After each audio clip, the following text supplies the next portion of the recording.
अस्सलाम वालेकुम वरहमतुल्लाहि वबरकातुहू। बहुत कुछ मुद्दों पे कुछ बात करनी थी आवाम से। कैसा है कि आज एक सोशल मीडिया एक ऐसा प्लेटफॉर्म है जहाँ से हम अपनी बात रख सकते हैं, आप तक मैसेज पहुँचा सकते हैं।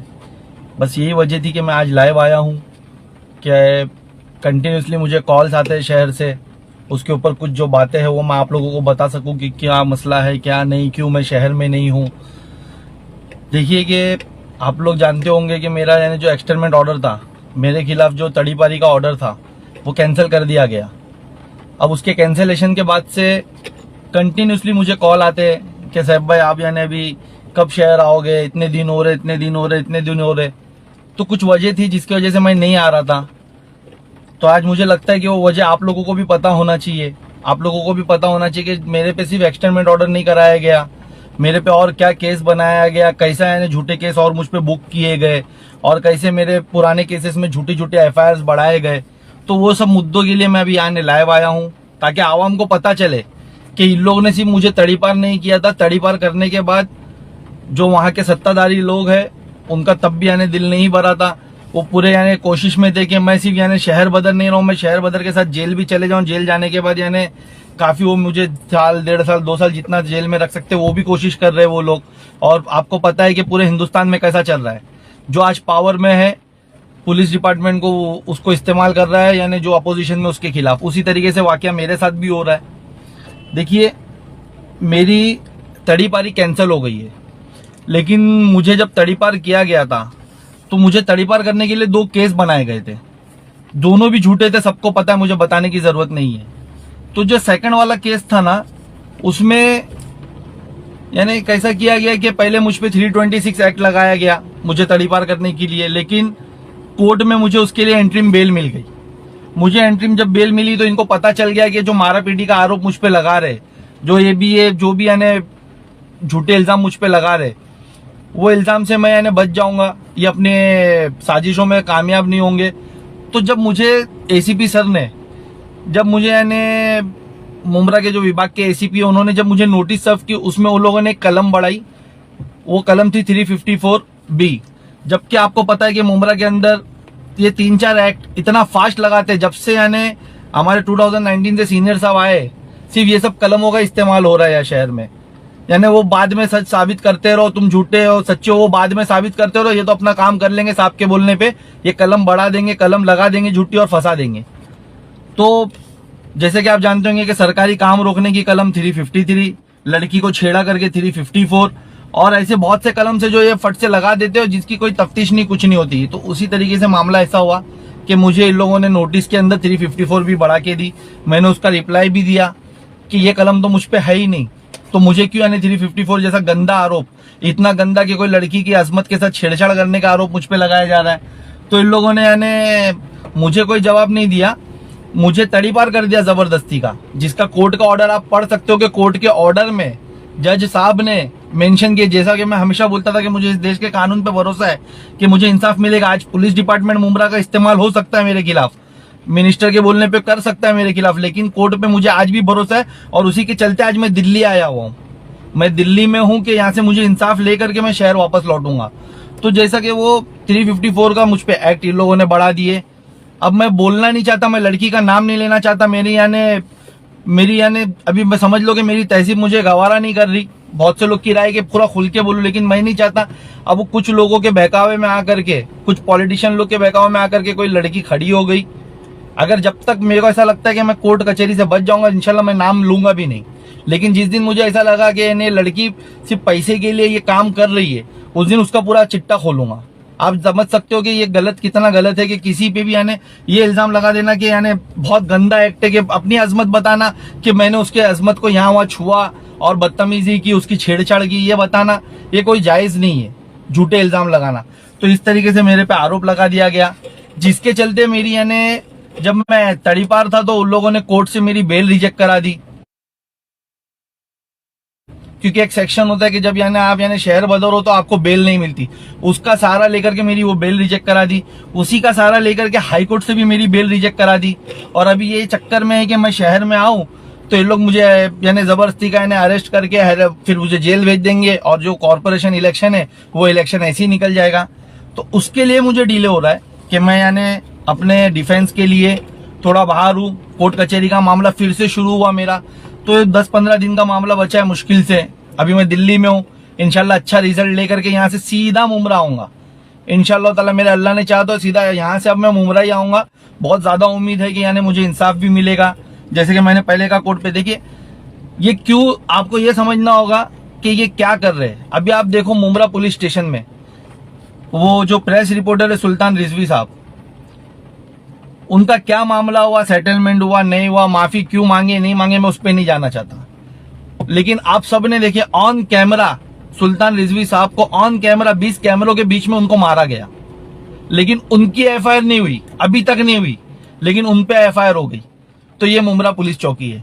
और ये यानी यहाँ पर जो भी आवाज करेगा उसको तो कुछ लोग दब जाते हैं, वो अपना स्टेटमेंट चेंज करते हैं। हमारे ऐसे लोग हैं जो बाहर रहना पसंद करते, लेकिन हम यानी जालिमों के आगे झुकना नहीं पसंद करते। तो आज हम बाहर है इंशाल्लाह ताला आप लोग के साथ, और आप लोग की दुआ की जरूरत है कि यानी ये केस है। और भी मुझ पे केस बनाए गए, और भी एक केस है इंशाल्लाह ताला सबकी जामीन करा रहा हूँ। उसके बाद यानी मेरा डिफॉर्मेशन है कि जो मुझे शहर बदर किया गया कितना वैलिड था कितना वैलिड नहीं था उसके खिलाफ है, तो वो भी करना है। तो ये सब करके इंशाल्लाह ताला, और शायद 10-15 दिन लग जाए मुझे, लेकिन मैं आऊंगा। आप लोगों से बोलूंगा कि बहुत से लोग मुझे फोन करते, मेरे जानने वालों को फोन करते कि भाई क्यों इतना टाइम लग रहा है, अभी हो गया। फिर उन लोग कुछ गलत फहमियां फैला रहे हैं वहां पर। देखिए कि इनको पता है कि मैं अगर शहर में आऊंगा, ये सब केसेस वापस से बनाने का मतलब इनका यही है कि मैं शहर में आऊंगा तो फिर टोरेंट के लिए बात होगी, फिर हॉकर्स की जोन की बात होगी, फिर तालीमी इदारों की बात होगी, फिर ये टोरेंट के खिलाफ भूख हड़ताल होगी, फिर यानी शहर की यानी बुनियादी सहूलतों पे बात होगी, जो आज ट्रैफिक का सब ये मसले पे मैं जो 2500 बिल्डिंगों के लिए यानी जो मैंने मुहिम छेड़ी थी उस पे बात होगी कि हर साल बारिश में हमारी जो बिल्डिंगों को इलीगल बता करके खाली करके तोड़ दिया जाता है, उस पे बात होगी। तो ये सब चीजों को रोकने के लिए आज मुझे शहर बदर किया गया। और इसमें कोई बाहर के लोग नहीं है, इसमें जो मेरे पीछे साजिशें कर रहे हैं, जो मेरे पीछे कर रहे हैं, कहीं अपने लोग हैं, कुछ पॉलिटिशियन लोग के साथ यूज हो रहे हैं। अभी मुझे 2 मिनट लगेगा वो लड़की का नाम लेने के लिए, फिर वो लड़की क्या बताएगी लोगों को कि मैं से कितना पैसा डिमांड करी और क्या इल्जाम लगाई और क्या यानी जाकर के झूठा इल्जाम लगाई। कोई एविडेंस नहीं, कुछ नहीं, बस जाकर के इल्जाम लगा दी। यानी पॉलिटिशियन उन लोग के बोलने पे कुछ पैसे ली होगी। मैं नहीं चाहता कि यानी मैं नाम लूं, मैं बस आप लोगों को यही बोलना चाहता हूं कि रीजन आपको बताना था। मैं दिल्ली क्यों आया हूं, दिल्ली कुछ कोर्ट के मसले में आया हूं।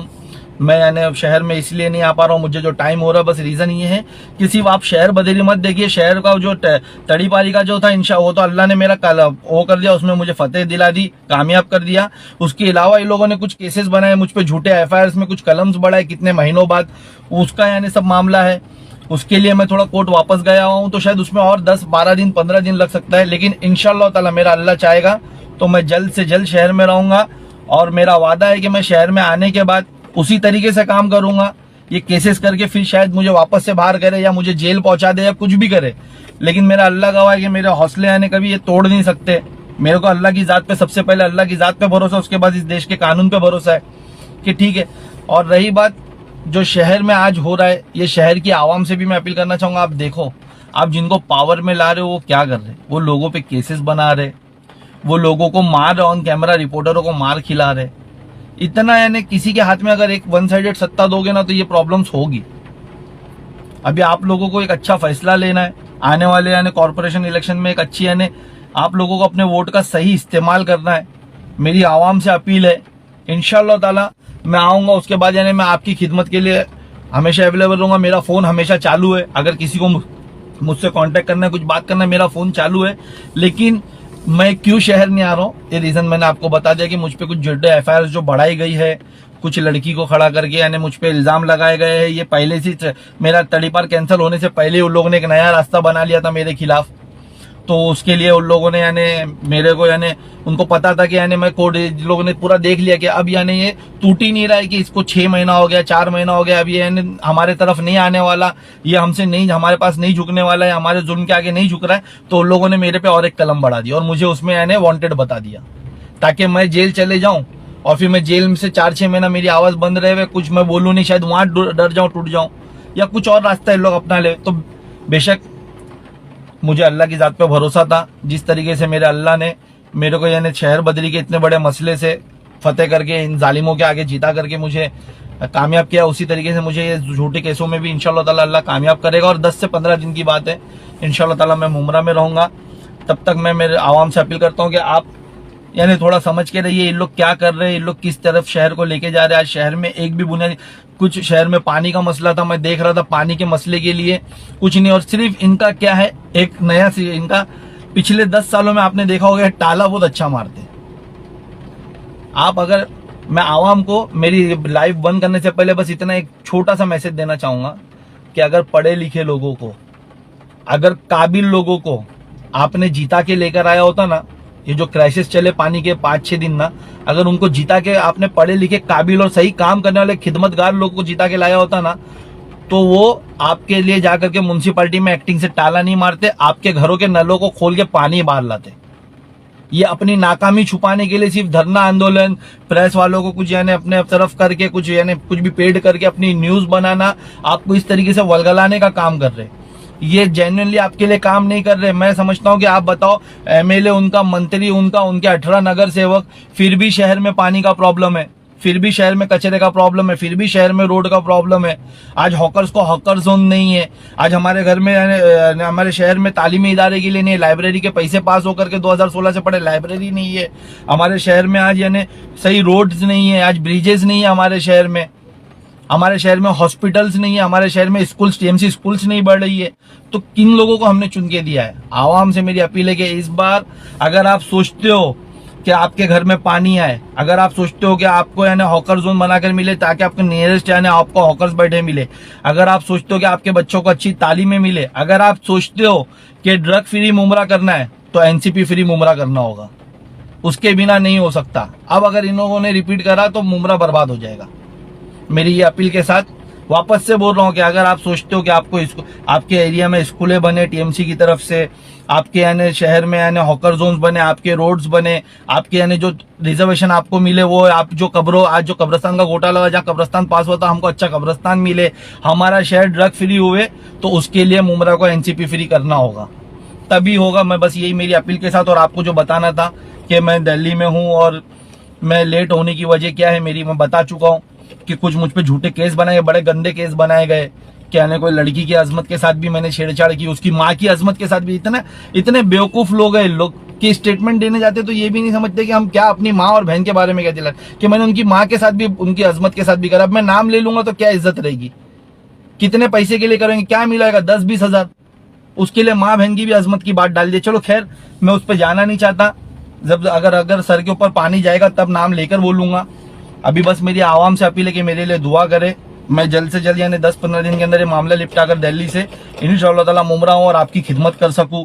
मेरी यानी आवाम जो परेशान है, जो भी मसले में देख रहा हूँ, उसके लिए कुछ आवाज उठा सकूँ। टोरेंट जो आज जबरदस्ती की वसूली कर रही, पीडी की वसूली कर रही, उसके खिलाफ खड़े हो सकूँ। अगर मैं शहर में रहता, उस वक्त भूख हड़ताल करता, इंशाअल्लाह ताला ये पीडी का मसला उसी वक्त कंप्लीट खत्म करवा चुका रहता। सरकारी जीआर है, यानी आप लोग पता करिए कि पीडी का पैसा अगर 6 महीने तक सरकार नहीं वसूली तो पैसा नहीं मांग सकती। फिर ये कौन से हिसाब से 10-10 साल पुराना बिल मांग रहे? बहुत से ऐसे मुद्दे में बोलना चालू करूंगा तो शायद ये लाइव 1 घंटे का हो जाएगा। लेकिन इंशाअल्लाह ताला हम शहर में आकर के आने के बाद, या मेरी टीम अभी वहां जो है वो मेरे आने के बाद इंशाअल्लाह ताला, या आप लोग ने अगर मौका दिया हम लोग को, तो हम टोरेंट से ना पीडी का बिल माफ नहीं करवाएंगे, टाइम नहीं दिलवाएंगे, हम खत्म करवाएंगे। हम शहर को यानी जो एक्चुअल काम होता है करके बताएंगे। इसी के साथ मेरा लाइव में बंद करता हूँ। मेरे लिए दुआ करे, यानी जल्द से जल्द यानी मेरा केस का मामला हल हो जाए और मैं आपके बीच में आ जाऊँ। इसके लिए मेरे लिए दुआ करें। मैं आप लोग की दुआओं का यानी बहुत यानी जरूरी है, मुझे जरूरत है। इसी के साथ मेरा लाइव बंद करता हूँ। अल्लाह हाफिज।